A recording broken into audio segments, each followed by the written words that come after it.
basketball head coach Shea Ralph and players Iyana and Khamil Pierre after today's 93-64 victory over Alabama A&M. Go ahead and open up the floor first for players. If you have a question for players, your hand, we'll call them. Brandon Dixie, Vandy Sports, go ahead. Iyana, it feels like you've been getting just more and more comfortable as the season's gone on, especially offensively. You were scoring, you were assisting. What do you feel like has really helped you kind of get your rhythm going over the last couple of weeks? Just doing it in practice. I'm just doing what the team needs from me each and every day. And that's different things every single game. So whatever they need is what I'm going to bring. Khamil, 29 points for you tonight, almost another double-double as well. I mean, just how has it been for you being able to just take such a massive leap from your freshman year in this season? I mean, it's cool, but it's just another day. Like, if it's not for my teammates and the staff, I wouldn't be able to do any of it. So I'm just thankful. What do you feel like are some of the things that they are able to do to kind of help you be able to make that production? Just help me mentally, help me know where to be on the floor, and just, like, build my confidence, stuff like that. Iyana, I know you're one of the veteran leaders of this team, obviously today being the last non-conference game, heading into the first SEC game. You know, what do you feel like is going to be important to help carry this momentum that you guys have had into the game against Georgia Thursday? I think Coach said it best in the locker room. Just to stay focused mentally. It's all about going in there mentally prepared. The preparation is kind of over, so SEC is where it starts the real fight. So just going into every practice mentally prepared, focused, locked in, knowing the details, and we'll be solid. Was there anything specific that you wanted for your Christmas gift? Or? I wanted you to bring me something. I don't know what it was. Maybe some money or something. Coach Ralph's giving us COVID. Oh, God, yeah. Maybe a new car or something. I come with all the gifts. A scat pack, you know, something. Still, solid. She's been wanting that for a couple of years. She hasn't gotten it yet. What about you, Pierre? I don't want to leave you out either.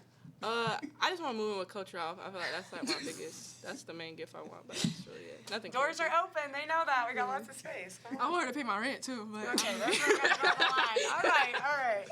All right, well, thank you. All right, guys. Congratulations on the win. See you in a little bit. Great holiday. Look at it. Don't get nervous. I'm good. Oh, damn. Okay, bye, guys. You see that muscles? I know. Players, please. No, go ahead and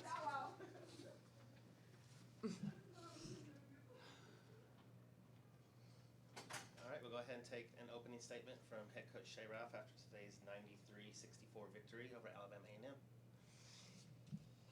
Yeah, I think after, a long break and kind of a month where you're in finals, you don't play very many games. It's kind of a weird month, December, and we practice a lot. And then I try to give them as much time as I can to go home and be with their families, especially because Aga, she has to go overseas, and I want her to be able to be with her family. And it can be hard to stay mentally and physically ready, but more mentally, especially when you have a young team that hasn't been where we're trying to go yet for very long, and really hasn't been there at all, because this team, we should be better and do more than we did last year. So the only person in that locker room that knows what that looks like and feels like at the very highest level is me. And so my job every day is to balance making sure that I hold them up, show them who they are in all the best ways and the positive ways, and encourage them to stay confident, but also show them where the darkness lies, right? Where our blind spots are and what can come up and bite us if we're not careful. So that's the thing that's in my mind constantly. And a game like today is great. Alabama A&M, she's done a wonderful job with them in her first year. They're very athletic. They play a very similar style that I think we're going to see most of the time in the SEC. So playing them today, right before we go into January, was huge. There were parts of it where I felt like we looked really good, and there were parts of it that I was disappointed in, and not necessarily technically. I get disappointed when I feel like our effort isn't all the way there all the time. I also know myself and know that I have very high expectations. But the reason I have high expectations is because I know what it takes to win championships. That's it. And I have the expectation that this team competes for a championship. So all of that being said, that's where I live as their coach, and making sure that I highlight all the great things that we do, that we did today, that we continue to do, but also reminding them the real work is just about to begin. And most of that work is, are we mentally tough? Are we determined enough? Do we have the wherewithal to outwork every opponent that walks through this door, or whose doors we walk through? Is that going to be who we are, or is that only going to be who we are when we win by 30? I'm excited to see that as we move into the SEC. Go ahead and open up the floor for questions. Brandon Bixby, Vandy Sports, go ahead. I know consistent effort has been something that you've really talked about trying to hone in on, especially over the last few weeks.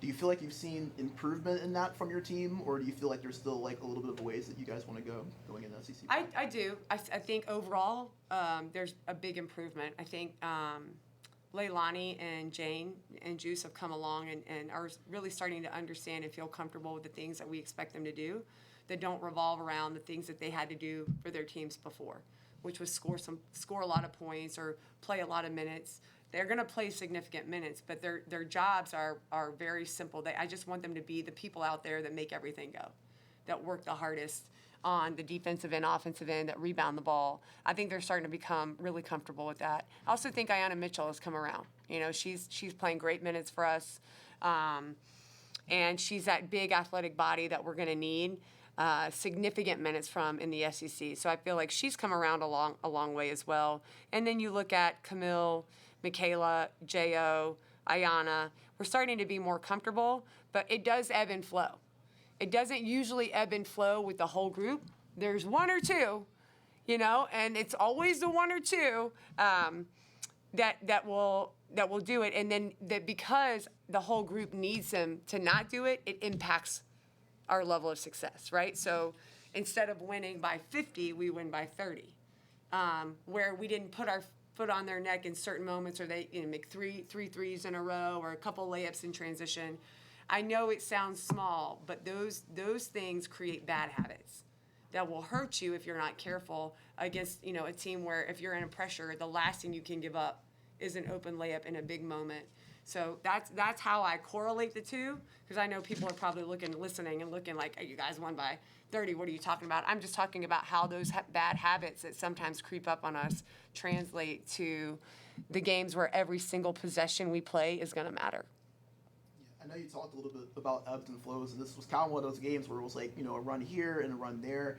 Did you feel like some of the runs that you guys were able to respond to from them were more effort-based, or was it more just kind of executing on some of the things you guys were doing? Both. I think most of the time it was execution, making sure that we rotate the right way. But I wonder, is that is that we don't know because that can't be right? Or is it that, we just took a little break, took a little mental break, for the moment. So it's probably a little bit of both, and making sure that we stay locked in and that we know exactly what we're supposed to do is on me. That's my job. So I'm going to make sure that we keep putting them in those positions to get better every day. I know Michaela didn't have her best day from the floor, 5 points, 2 for 9 from the field, but Madison Green stepping up with 12 points, Iyana obviously having a nice day. How big is it for you to see some of those players outside of just her and Khamil really stepping up and being that third scoring option for you guys? Yeah, that's exactly why we needed depth. And some of the main things that have hurt us over the last couple of years is, into the SEC season, foul trouble and injuries. And you don't have anybody on the bench that can come in and do the things that you need them to do to win the game. And now with the team that we have that. So on any given day, it could be anybody different on our team that steps up and has a great game. And the beauty of that is that, number one, you have it. So if you need it, you have it. And number two, it makes us a lot harder to guard. It makes us a lot harder to play because you just can't focus on one or two kids. We have a team full of great players that can make plays to win the game.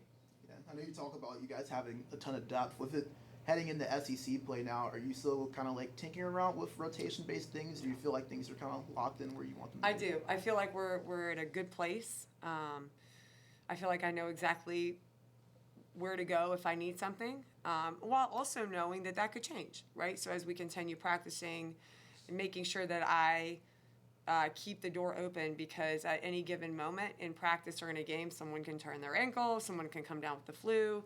And so as we solidify our rotation, top 8, 9 kids, those other kids that exist on the bench can also play. And making sure that they know that, and we continue to give them the reps necessary so that if that's something that they need to do for a long period of time, they're ready to do it. Yeah, I know you're probably not looking too far ahead, obviously, but with the SEC slate coming up, what do you feel like you've really learned about your team and what you have with this team in the non-conference schedule you feel like will help you guys in SEC play? I feel like the team that we have, what I've learned about them is when they came here to Vanderbilt, all of them, they had a certain vision of what this was going to be and where we were trying to go. And then when we started practice, they started to understand how hard that is to do. And I think there are moments, and any basketball player at this level who tells you that there aren't is probably not telling the truth. There are moments where even the most confident player is like, oh my God, can I do this? Can I do this? Can we do this? Is this something we can do? And I think what this team, that I've learned about this team most recently, is that they're starting to understand that they absolutely can do it. They know they can do it. And now I see them pushing each other more. Hey, we need more of this from you. They're being more direct. They are coming together at more crucial times. They're becoming a team. They're becoming more of a team. And I've learned, I think the reason that they're doing that is that the things we're talking about aren't just pipe dreams. They're understanding that we are actually capable of doing something really special. And now they're pushing each other to achieve that end goal. All right. One more final question. Go ahead. I saw Michaela, she had kind of the heavy wrap over Yeah. on her kind of right calf or ankle. I just wanted to ask if there was anything on that, if she's doing No, we're treading lightly, just the last couple of days and today, but after today, moving forward, my understanding is that she's full go. Cool. Awesome. Well, congratulations on the win. Best of luck next week as you open FCC play. Thank you. Thank you. Good to see you. Thank you.